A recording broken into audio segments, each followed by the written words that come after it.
Welcome to Clean Air Action's podcast, Cleaning Up Dirty. We talk politics with non-toxic people. I'm Liz Green-Schultz. I run a political nonprofit called Clean Air Action. Clean Air Action is the proud sister organization of the Clean Air Council, the oldest environmental and public health organization in Pennsylvania. We fight for your constitutional right to breathe healthy air. Over here at Clean Air Action, we fight dirty with clean. That applies to anyone who messes with our political and civil rights, including corporations and politicians. Today we have Danny Ceisler and Lauren Otero to talk about your amazing experiences defending our political and civil rights. Thank you, Danny and Lauren, for coming on our podcast today. Great to be here. Thanks, Liz. As everyone in this room knows, our political and civil rights are the bedrock of American democracy, and people can get a little bit nervous talking about democracy, especially these days. So just in case we need to eat our feelings, I brought some snacks. Unfortunately, I tried to get more jelly beans, my favorite jelly beans in particular, and CVS didn't have them, which was a major bummer. So I'm sorry for the lack of jelly beans. It's so all right. I thought those were goldfish, but are they gold whales? Are they like an off-brand goldfish? What's going on with that? I think that's right. They do appear to be whales. I don't actually know what brand they are because I got them from The Rounds. Shout out to The Rounds, a local brand that I promise does not sponsor us. I just happen to like The Rounds. We don't have podcast sponsorships at this time, but maybe if M&M's hears that we got some M&M peanuts on the table, they'll send some money our way. I think those with peanut allergies will be offended. Well, I think that if people are going to be offended by peanuts, this might not be the podcast for them. We do try to keep it fairly mellow, but spicy enough to keep it interesting. And it is a political podcast, so we're going to get a little bit spicy. I hope that's okay with everyone. Sure. No spicy snacks? Bring it on. I know. Next time you need Takis. I have Funyuns somewhere if we want to dig out the Funyuns. Oh, yeah, there's a warhead. Excellent point. There's a single warhead. So Is that a pun for today?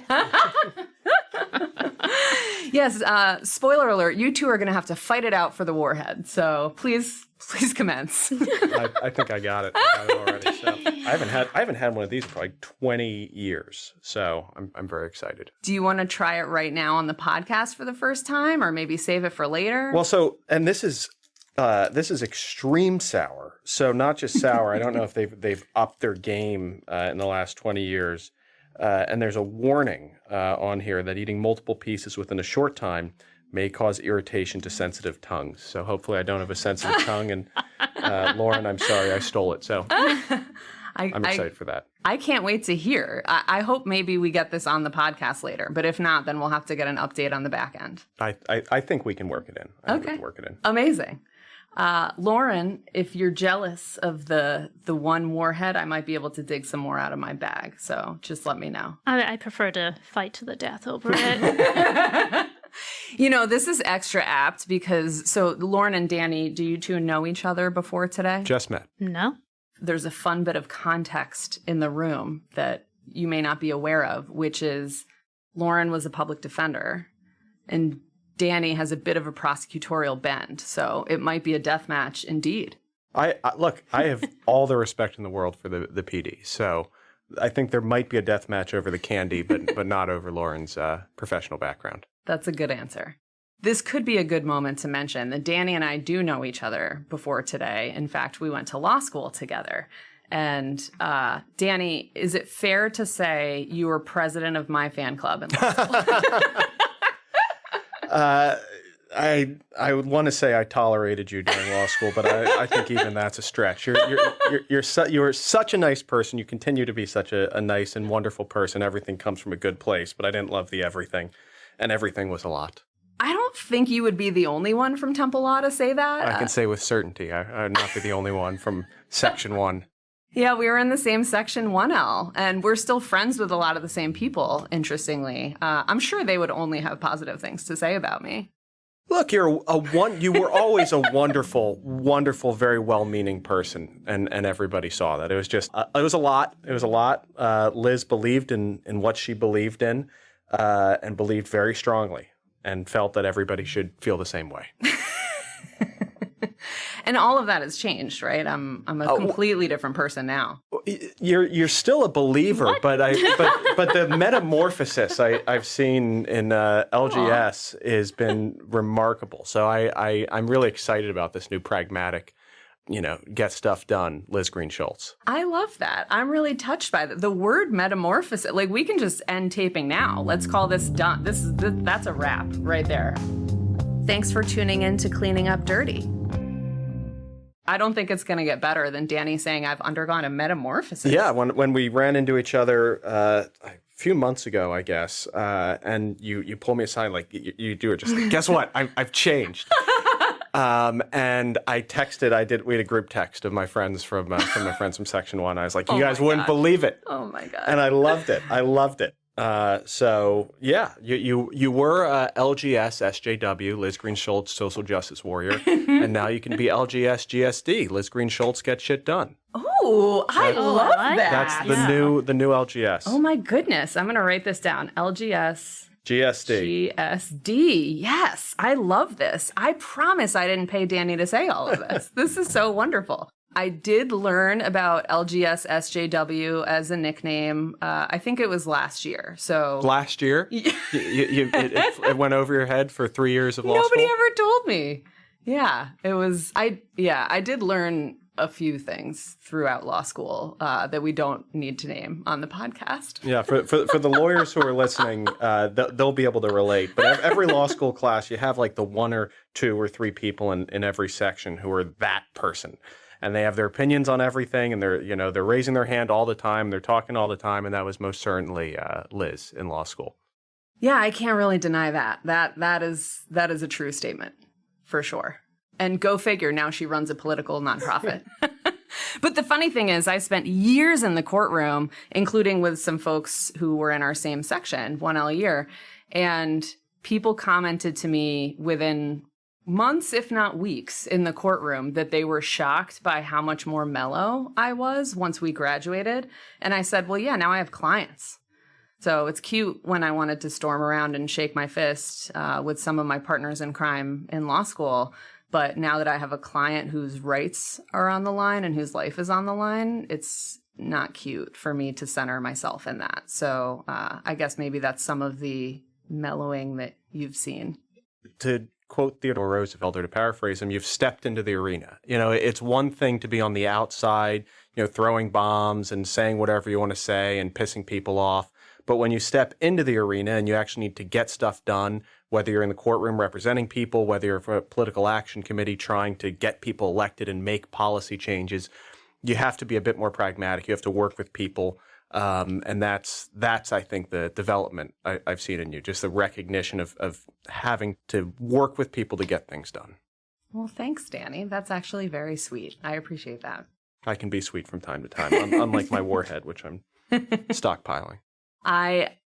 I wouldn't doubt your ability to be sweet, especially because I know your lovely fiance, and she is a wonderful human. So she is. Did you guys go up against each other in court? We sure did. Yep, she was my adversary. We what did we say? Battle to the death? That sounds about right. Yeah. Do it. She and I would battle to the death in the courtroom. No, not at all. She and I always got along. She's a lovely human. I can be a decent human when I need to be. Well, all of this is a perfect transition to why I asked you to come on the podcast, because we really want people to hear from decent humans in government who are great, who are thoughtful members of the system, because too many people think government is bad, my vote doesn't matter, and they give up. And we can't have that. I think everyone in this room agrees we can't have that, right? Right. Oh, right. So we want people to be realistic about where we're at as a society, but we really want to give people hope and some concrete steps to move us towards sanity. And so while we were talking about some themes we wanted to bring out in the podcast, we thought about Lauren and your experiences being deployed to D.C. after January 6th. So maybe we can start there? Well, just start with I am in the Air Force Reserves. At the time of the January 6th insurrection, I was with New Jersey Air Guard. I was just starting as a JAG, which is a Judge Advocate General, so an attorney in the military.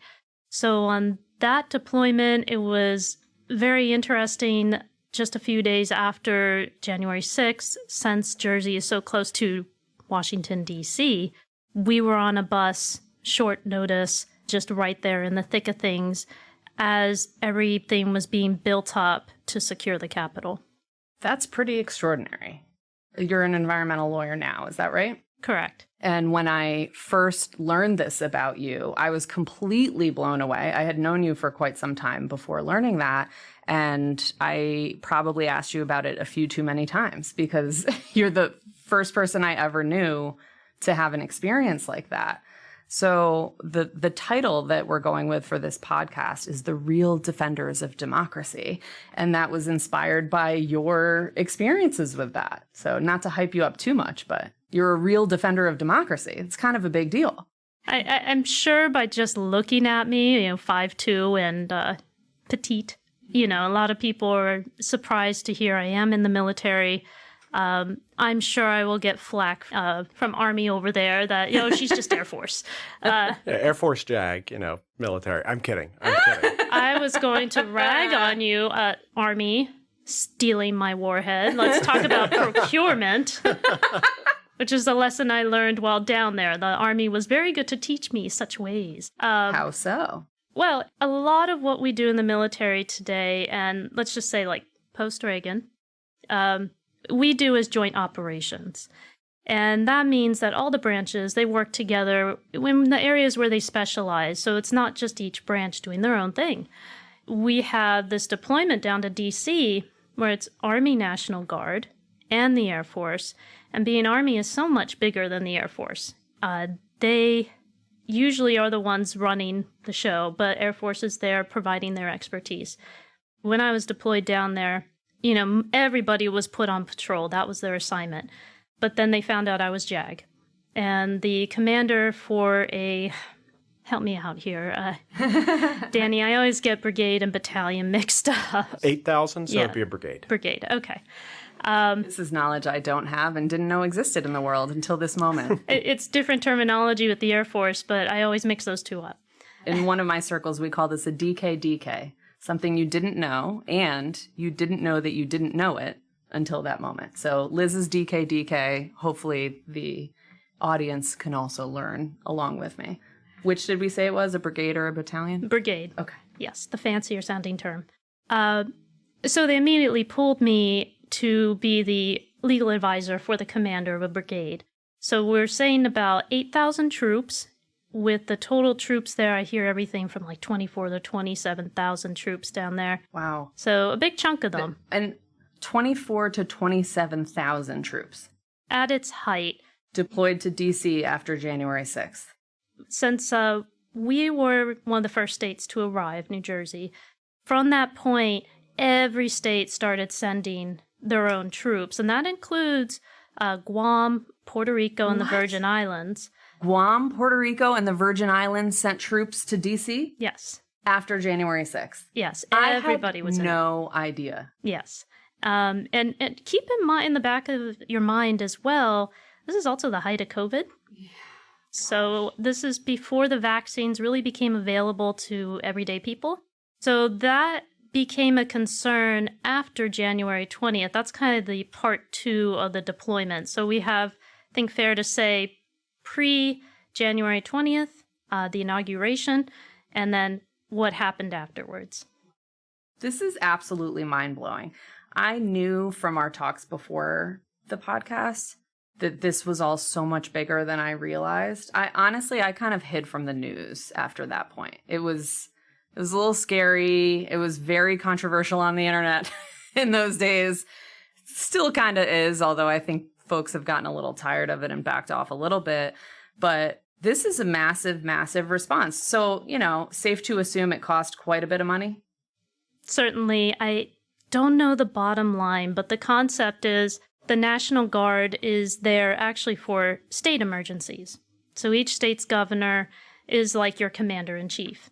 But the feds can request from the state governor, may we use your National Guard? And when they do that, they have to pay. So the federal government had to reimburse the states.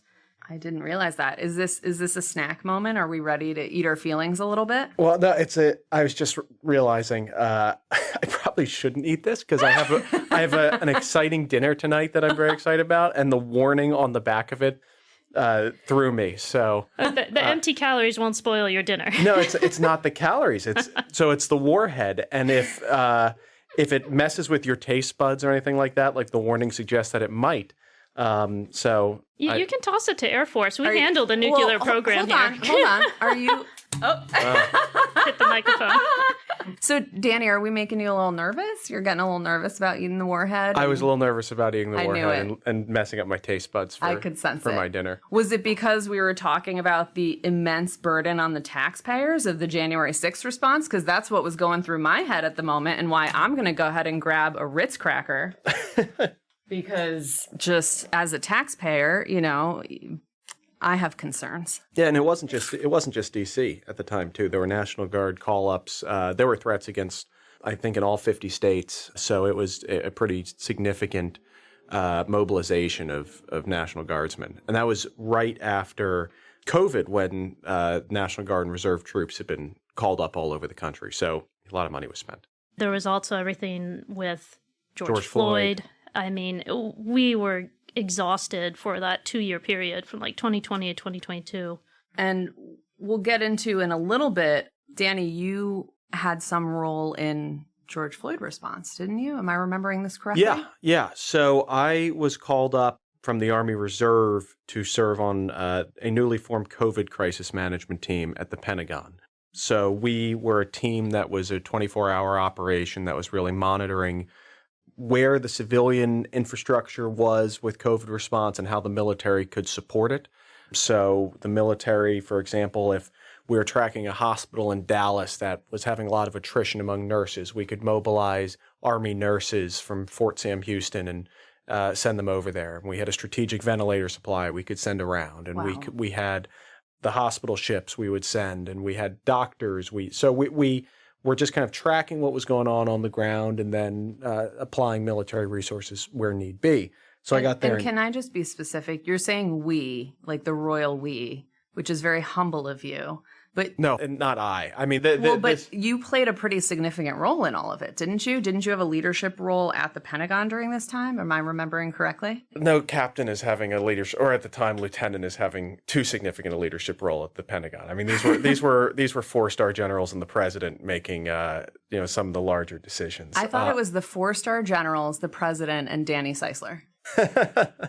Yeah, you should tell that to the chairman of the Joint Chiefs of Staff. That's how it should work. But you're a captain now? I'm a captain now. I became a captain at the Pentagon. I went there as a lieutenant, which is like the lowest ranking person at the Pentagon by far. They didn't even know. Well, it sounds impressive to me. You had me fooled. Well, thank you. Yeah, no, my job was really determining what was going on and briefing generals and a lot of stars. And ultimately so the chairman of the Joint Chiefs could be informed when briefing the president. Pretty impressive. I find your role in all of this really impressive. And that is what led me to then ask you to be on the podcast, because to me, you are a real defender of democracy. I think that's a huge stretch, but I appreciate it. But really, it's not something I take lightly. I'm on the board of the local ACLU. So I take democracy really, really seriously. I went to law school for civil rights reasons. And then I worked as a public defender in the rooms and saw what that looks like on the ground. And so now that I'm in the role I'm in, it's really, really deep to me, the people who keep our democracy wheels a-turning. So thank you both for your service. Really genuinely. Thank you. And I didn't answer your George Floyd question, by the way. Sorry, I interrupted you. No, I gave a long prologue, but I just wanted to explain why I was at the Pentagon in the first place. I don't think they would let me in the Pentagon, period. So even that is I think impressive. You could probably take a tour. I think we could. I Can you get that. me in? I probably could. I have a few friends still there. That would be pretty awesome. So after I was there for a few months for the COVID crisis management team, George Floyd, I think it was May 30th, was murdered in Minneapolis. And you saw demonstrations come up around the country. We formed a separate crisis management team to focus on the military support to civilian law enforcement across the country, because there was a lot of National Guard call-ups. So based on kind of my interests and my background, I moved over into that team and kind of had a larger role on that team than I did with COVID. Amazing. Well, you both have really extensive careers in public service, in addition to your military experience. So was this all a secret ploy to get your favorite candidates elected? You want to tell us who they are? No, I'm kidding. I just want to make you sweat a little bit. Yeah, and the only reason I'll push back on that is everyone here I think has kind of a partisan bent from time to time. I definitely do. But when you're in the military and when you're in uniform, that goes away. It's a completely nonpartisan organization. It has to be a nonpartisan organization. And I took very seriously that responsibility. So, for example, I got called up in response to January 6th, but I was running for office at the time, and we could talk about that later if you want, but I dropped out of the race, even though I probably could have stayed in and then come back in on the back end, because I didn't feel it was appropriate to have an active candidate for office working in the military in response to something that had political overtones like the January 6th response. So I think most of us take that quite seriously. Well, and because I am familiar with that race and I am familiar with the outcome of the race, I wish you had stayed. No shade to the person who won, I guess, but it came to affect my career. Yeah, I can imagine all of this being walking a razor's edge politically, as a lawyer, as a member of the armed forces, and the careful balance between being a member of the military and the political work that you were doing. The military, especially in January 6th context, we absolutely were walking this fine line. And a lot of people, they think of the military in a rather authoritarian sense. Like we all have our crew cuts and we follow orders and just kind of this emotionless machine. You know, the military has changed enormously than, say, your Vietnam era and even what we've gone through in Iraq and Afghanistan. In January 6th, and Danny brought this up, our purpose was to support the police. They desperately were undermanned. And we had to walk that fine line of that we are not a military dictatorship. We could not appear that we were there as the primary protector. The police are. Because in this country, we don't invade our own country. So there was very delicate issues about getting deputized by the local police. Well, who was the police agency or entity that could do that for us when you're talking Washington, D.C., and there's dozens of agencies with jurisdictions? Ultimately, it was the Secret Service. Gah. Can you imagine deputizing 20,000 plus people? I cannot. Absolutely not. And that was a major issue, especially since everything was so slowed down logistics-wise in D.C. because there were just numerous roadblocks everywhere. And you had too many cooks in the kitchen as well, with all the agencies and the Pentagon right there. I'm sure there were no turf wars. No, not at all. But fundamentally, everyone took an oath. Is that right? Right. And as a member of the military, you know, we all enter it equal. Whether you go in the reserves, active duty, in the National Guard, we all wear the same uniform, and you can't tell us apart. And we take this oath when we initially sign up and in basic training and when we complete basic training. And that is, we will protect and defend the Constitution from enemies, both foreign and domestic. And those words are pretty deep. It's deep. A lot of people think foreign. But when it comes to domestic, and here we were confronting a serious issue that the world was just watching us. Will they have a peaceful transfer of power after an election? And that was what we were called to do, to make sure that there was no more of this upheaval, that January 6th wouldn't accumulate to something where our votes get disregarded and someone who didn't win gets in office. This was huge. So I would say, like, ideologically, that was our role of protecting that peaceful transfer of power. On that, like, I know personally I feel good. Even though military, you're much more mechanical or maybe stolid in your approach. But I think that was a big point of pride. And I couldn't have put it better myself than the way Lauren phrased it. My work after January 6th on the crisis management team, I think, and my whole military career was the greatest fulfillment of my oath. So we all raise our right hand. You swear an oath to protect and defend the Constitution of the United States against all enemies, foreign and domestic.